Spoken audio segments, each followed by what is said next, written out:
कल्पना कीजिए आप गहरी नींद से जागते हैं। हम्म। एक ऐसा सपना देखकर जो इतना असली था कि आंख खुलने पर भी उसका एहसास बाकी है। एक पल को लगता है क्या वो सपना सच था या ये जागना ही एक सपना है। कुछ ऐसी ही उलझन में डाल देती है 2000 साल से भी पुरानी एक चीनी कहानी, ज़ुआंगजी का तितली वाला सपना। ज़ुआंगजी या मास्टर ज़ुआंग वो प्राचीन चीन के एक बड़े मजेदार और गहरे दार्शनिक थे। हाँ, उनकी कहानियां बहुत दिलचस्प है। बिल्कुल, उनकी लिखी छोटी छोटी कहानियां और विचार वो आज भी लोगों को सोचने पर मजबूर करते हैं। और ये तितली वाली कहानी शायद उनकी सबसे मशहूर कहानी में से एक है। हाँ, बहुत फेमस है ये। तो आज हम इसी कहानी की परतों को खोलने की कोशिश करेंगे। ये महज एक तितली और इंसान की कहानी नहीं है, बल्कि ये रियलिटी क्या है, हमारी अपनी आइडेंटिटी क्या फिक्स्ड है या बदलती रहती है, और जिंदगी के उतार चढ़ाव को कैसे देखें, इन सब गहरे सवालों से हमें रूबरू कराती है। तैयार हैं सोच की उड़ान के लिए? बिल्कुल, ये कहानी एक छोटे से बीज की तरह है जिसमें ताओवादी दर्शन का, आप कह सकती हैं, पूरा पेड़ छुपा है। ये हमें दुनिया को एक अलग नजरिए से देखने की दावत देती है, शायद ज्यादा हल्केपन और हैरानी के साथ। तो सबसे पहले कहानी है क्या? सुनने में तो बहुत छोटी और सीधी सी लगती है। हाँ, ज़ुआंगजी खुद लिखते हैं बहुत ही सरल शब्दों में। एक बार मैं ज़ुआंगजी ने सपना देखा कि मैं एक तितली हूँ, खुशी से यहाँ वहां उड़ती हुई एक तितली जिसे अपनी मर्जी से जीना पसंद था। मैं इतना खोया हुआ था उस तितली होने में कि मुझे पता ही नहीं था कि मैं ज़ुआंगजी हूँ। फिर अचानक मैं जागा और वहां मैं हक्का बक्का मैं ही था, ज़ुआंगजी। अब मुझे ये समझ नहीं आता, क्या मैं ज़ुआंगजी था जिसने तितली होने का सपना देखा, या क्या मैं अब एक तितली हूँ जो ज़ुआंगजी होने का सपना देख रही है। वाह, कहानी यही खत्म हो जाती है, लेकिन असल सवाल यहीं से शुरू होते हैं। ये सीधा हमारी असलियत की समझ पर चोट करती है। जब हम सपना देख रहे होते हैं, खासकर कोई बहुत साफ और गहरा सपना, तब तो वो 100% असली लगता है ना? सही कहा। सपने का एक्सपीरियंस जब तक वो चल रहा है पूरी तरह रियल होता है, उस वक्त शक की कोई गुंजाइश नहीं लगती। ज़ुआंगजी इसी अनुभव का इस्तेमाल करके एक बड़ा सवाल खड़ा कर रहे हैं। अगर सपने में असलियत का इतना पक्का एहसास हो सकता है, तो हम कैसे इतने यकीन से कह सकते हैं कि हमारी ये जागती हुई जिंदगी ही असली है और वो सपना नकली? क्या पता ये जागना भी एक लंबा, ज्यादा कॉम्प्लेक्स सपना हो। ये तो थोड़ा डराने वाला ख्याल भी है कि शायद जिसे हम ठोस सच्चाई मानकर जी रहे हैं, वो भी एक इल्यूजन हो सकता है। हाँ, ये बेचैन करने वाला सवाल है। ज़ुआंगजी शायद ये नहीं कह रहे कि हमारी दुनिया पक्का एक सपना है, लेकिन वो हमें अपनी सर्टेनिटी पर, अपने यकीन पर सवाल उठाने को कह रहे हैं। हमारी कॉन्शियसनेस, हमारी सेंसेस, हमारे दिमागी खाके, ये सब मिलकर हमारे लिए एक रियलिटी बनाते हैं। लेकिन क्या ये रियलिटी पूरी तस्वीर है, या सिर्फ एक हिस्सा? हाँ, या सिर्फ एक हिस्सा जिसे हमने पूरा मान लिया है? ताओवादी नजरिए से देखें तो जिसे हम ठोस या स्थायी मानते हैं, वो शायद तितली की क्षणिक उड़ान जैसा ही टेम्पररी हो। और फिर पहचान का, आइडेंटिटी का सवाल आता है। सपने में वो एक तितली थे, बिल्कुल बेफिक्र, शायद जीवन के बोझ से आजाद। जागने पर वो ज़ुआंगजी हैं, एक दार्शनिक जो एग्जिस्टेंस के गूढ़ सवालों में उलझाए। ये दो अलग अलग पहचाने, ये क्या दिखाती हैं? जीवन एक नदी की तरह है, हमेशा बहता हुआ, हमेशा बदलता हुआ। हमारी पहचान भी शायद ऐसी है। जैसे नदी कभी तेज बहती है, कभी धीमी, कभी चौड़ी हो जाती है, कभी संकरी, लेकिन रहती नदी ही है। या जैसे बादल जो लगातार आकार बदलते रहते हैं। बिल्कुल यही बात। ज़ुआंगजी का तितली बनना और फिर इंसान बन जाना दिखाता है कि हमारी आइडेंटिटी कितनी फ्लूइड हो सकती है, कितनी लचीली। सपने में तितली की खुशी और आजादी शायद उतनी ही सच थी जितनी जागने पर ज़ुआंगजी की दार्शनिक चिंता। अच्छा, तितली यहाँ एक सिंबल बन जाती है, बदलाव का, ट्रांसफॉर्मेशन का, आजादी का, और शायद पहचान के बोझ से मुक्ति का भी। हम अक्सर अपनी पहचान को अपने नाम, काम, रिश्तों से जोड़कर बहुत ठोस बना लेते हैं, लेकिन ज़ुआंगजी पूछ रहे हैं, क्या हम वाकई इतने लिमिटेड हैं? तो इसका ये मतलब भी निकलता है कि हर किसी का सच, हर किसी की असलियत अलग हो सकती है। मतलब तितली की दुनिया और उसका अनुभव इंसान की दुनिया से बिल्कुल अलग होगा। उसका सच इंसान का सच नहीं हो सकता। हाँ, ये सब्जेक्टिव एक्सपीरियंस की तरफ इशारा करता है। हम दुनिया को अपने मानवीय नजरिए से, अपने ह्यूमन पर्सपेक्टिव से देखते और समझते हैं। हमारी इंद्रियां हमें एक खास तरह की जानकारी देती हैं, हमारा दिमाग उसे एक खास तरीके से प्रोसेस करता है, लेकिन ये हमारा तरीका है, एकमात्र तरीका नहीं। ज़ुआंगजी हमें चैलेंज दे रहे हैं कि हम अपनी मानवीय समझ की सीमाओं को, लिमिट्स ऑफ ह्यूमन परसेप्शन को पहचाने। मतलब हम अपनी आंखों देखी कानों सुनी पर भी पूरी तरह भरोसा नहीं कर सकते। वो हमें धोखा दे सकती हैं या अधूरी जानकारी दे सकती हैं। धोखा शायद थोड़ा कठोर शब्द हो, लेकिन अधूरा जरूर कह सकते हैं। हमारी सेंसेस दुनिया के एक बहुत छोटे हिस्से को ही पकड़ पाती हैं। जैसे हम कुत्तों की तरह सूंघ नहीं सकते या बाज की तरह देख नहीं सकते, है ना? हाँ, सही बात है। तो जो रियलिटी हम अनुभव करते हैं वो हमारी बायोलॉजिकल और मेंटल सीमाओं के अंदर है। ज़ुआंगज़ी का सवाल हमें विनम्र बनाता है ये मानने के लिए कि शायद यूनिवर्स का पूरा सच हमारी पकड़ से बाहर है, और ये न जानना शायद बुरा नहीं है। ठीक है, इसे थोड़ा और खोलते हैं। आपने शुरू में कहा कि ये कहानी ताओवादी दर्शन को दर्शाती है। वो कैसे? ताओवाद के कौन से मुख्य विचार इसमें झलकते हैं? हाँ, कई मुख्य विचार हैं। पहला, जैसे हमने अभी बात की, बदलाव को स्वीकार करना, एम्ब्रेस चेंज। ज़ुआंगज़ी का इंसान से तितली और तितली से इंसान बनना जीवन के अनिवार्य और निरंतर बदलाव का सिंबल है। ताओवाद कहता है कि बदलाव से लड़ो मत, उसके साथ बहो।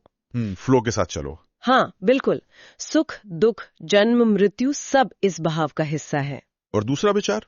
दूसरा है जीवन के प्रवाह के साथ चलना, जिसे वुवे के कॉन्सेप्ट से भी जोड़ा जाता है। हालांकि उसका मतलब सिर्फ कुछ ना करना नहीं है। वो पैसिव होना नहीं है। नहीं, बिल्कुल नहीं, बल्कि सहजता से बिना जोर लगाए जीना है। तितली किसी मंजिल की तरफ नहीं उड़ रही, वो बस उड़ान का आनंद ले रही है। ये कहानी हमें सिखाती है कि चीजों को, अपनी पहचान को, अपने विचारों को सख्ती से पकड़ कर न रखें। जीवन पर कंट्रोल करने की कोशिश छोड़कर उसे स्वाभाविक रूप से अनुभव करें। इस फ्लो में ही एक तरह की शक्ति और शांति है। ये सुनने में तो बहुत अच्छा लगता है, लेकिन क्या ये प्रैक्टिकल है? जीवन में तो हमें प्लान करना पड़ता है, गोल्स बनाने पड़ते हैं। बिल्कुल, और ताओवाद यथार्थ से भागने को नहीं कहता। फ्लो के साथ बहने का मतलब निष्क्रिय हो जाना नहीं है। इसका मतलब है कि जब आप योजना बनाएं या काम करें तो अनावश्यक तनाव, रिजिडिटी और रिजल्ट से बहुत ज्यादा अटैचमेंट से बचें। अच्छा। परिस्थितियों के अनुसार ढलने की क्षमता रखें, जैसे पानी हर बर्तन का आकार ले लेता है। ये एक मेंटल एटीट्यूड है। समझ गया। और तीसरा सिद्धांत आपने बताया था, निश्चितता को छोड़ना, लेट गो ऑफ सर्टेनिटी। हाँ, निश्चितता को छोड़ो, लेट गो ऑफ सर्टेनिटी। ये शायद सबसे गहरा सबक है। ज़ुआंगज़ी कहानी के अंत में जवाब नहीं देते कि वो इंसान है या तितली। वो सवाल के साथ, उस अनसर्टेनिटी के साथ रह जाते हैं। ताओवाद मानता है कि ज्ञान में विनम्रता होनी चाहिए, ह्यूमिलिटी। ये स्वीकार करना कि हम सब कुछ नहीं जानते और शायद कभी जानेंगे भी नहीं, यही सच्ची समझ की शुरुआत है। एब्सोल्यूट ट्रूथ शायद हमारी पकड़ से बाहर है, और इसी न जानने में एक तरह की मुक्ति है, लिबरेशन है। मुक्ति कैसे? अनिश्चितता तो अक्सर बेचैनी पैदा करती है, एंग्जाइटी होती है। हाँ, क्योंकि हमें सिखाया जाता है कि हर सवाल का एक पक्का जवाब होना चाहिए, है ना? हाँ। लेकिन ज़ुआंगज़ी और ताओवाद इशारा करते हैं कि जवाबों की इस निरंतर खोज का बोझ ही हमें बांधता है। जब हम मान लेते हैं कि कुछ चीजें रहस्य बनी रहेंगी, तो हम उस बोझ से आजाद हो जाते हैं। हम ब्रह्मांड के रहस्य पर लड़ने की बजाय उसका वंडर महसूस कर सकते हैं। शांति जबरदस्ती जवाब ढूंढने में नहीं, बल्कि सवालों के साथ आराम से जीने में मिल सकती है। ये वाकई सोचने वाली बात है। अच्छा, अब यहाँ से बात और भी दिलचस्प मोड़ लेती है। ये जो असलियत, पहचान और भ्रम के सवाल हैं, ये क्या सिर्फ ज़ुआंगज़ी या ताओवाद तक ही सीमित है, या दुनिया में और भी जगह ऐसे विचार मिलते हैं? बिल्कुल मिलते हैं। ये सवाल इंसानी सोच के लिए बहुत बुनियादी हैं, इसलिए अलग अलग कल्चर्स और समयों में उभरते रहे हैं। ज़ुआंगज़ी की कहानी की गूंज कई जगह सुनाई देती है। जैसे कि कहाँ पर? सबसे पहला और सीधा कनेक्शन तो वेस्टर्न फिलॉसफी में रेने देकार्त के साथ बनता है, जो ज़ुआंगज़ी के लगभग 2000 साल बाद आए। अच्छा, देकार्त। हाँ, देकार्त ने भी शक किया था कि क्या हमारी सेंसेस हमें धोखा दे रही हैं? क्या ये पूरी दुनिया एक भ्रम है जो किसी शक्तिशाली सत्ता ने रचा है?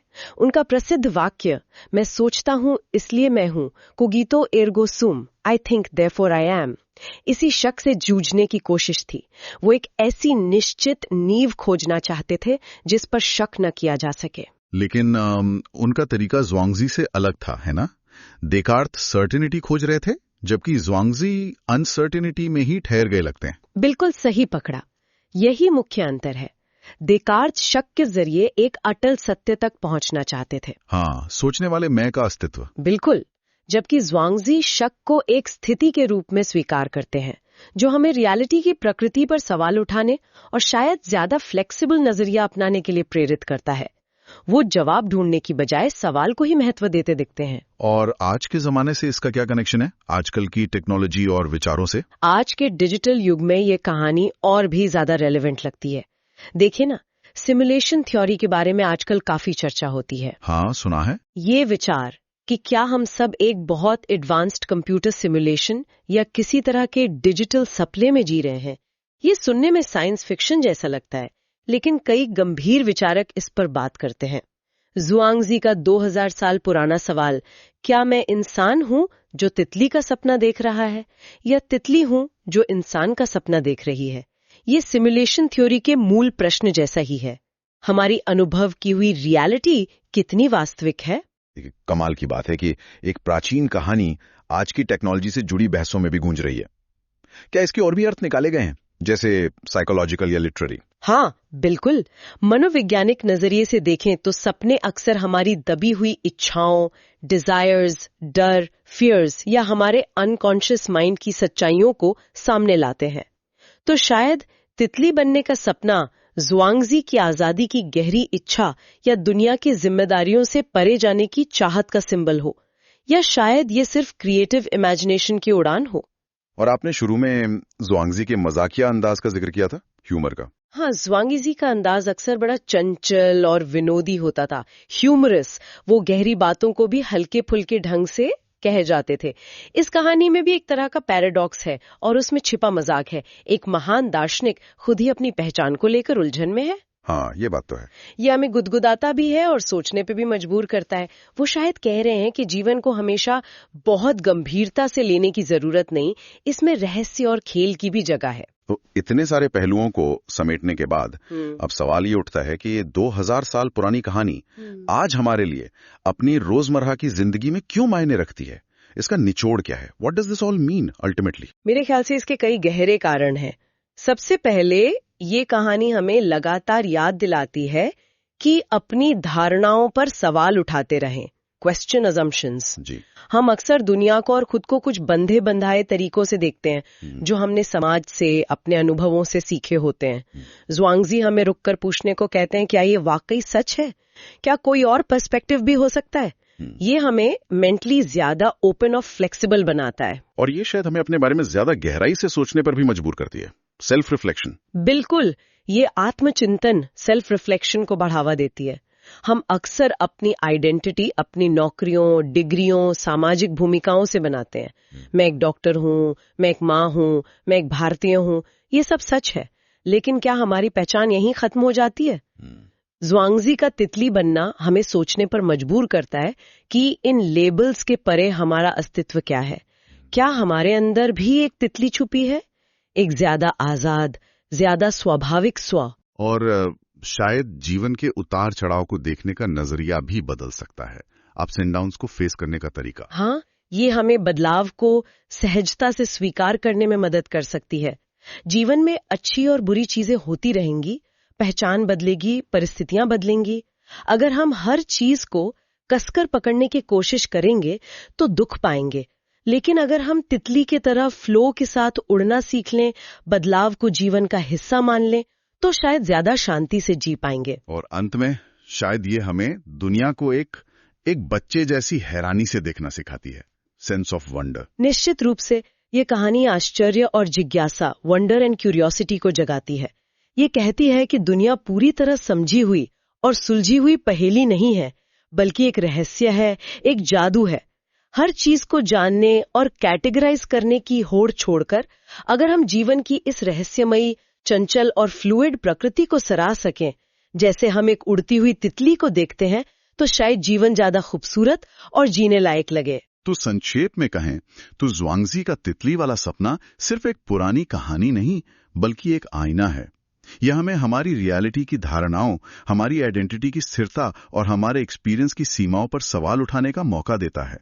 ये दिखाता है कि शायद जीवन उतना ठोस नहीं जितना तरल है, उतना निश्चित नहीं जितना रहस्यमयी है। एकदम सही। यह हमें एक चैलेंज भी देता है और एक तोहफा भी। चुनौती है अपनी बनी बनाई सोच के दायरे से बाहर निकलने की और तोहफा है दुनिया को और खुद को ज्यादा विनम्रता, ज्यादा जिज्ञासा और शायद ज्यादा आजादी के साथ देखने का। ये स्वीकार करने का कि सब कुछ न जानना भी ठीक है। शायद यही असली समझ है। और अंत में सोचने के लिए ये विचार रह जाता है कि क्या पता हम सब कभी कभी तितलियां होते हैं जो इंसान होने का सपना देख रही हैं, या इंसान है जो तितलियां होने का सपना देखते हैं। और शायद असली जादू इस अनिश्चितता में, इस अनसर्टेनिटी में ही छिपा है। इसे यहीं छोड़ते हैं ताकि ये ख्याल आपके साथ उड़ता रहे।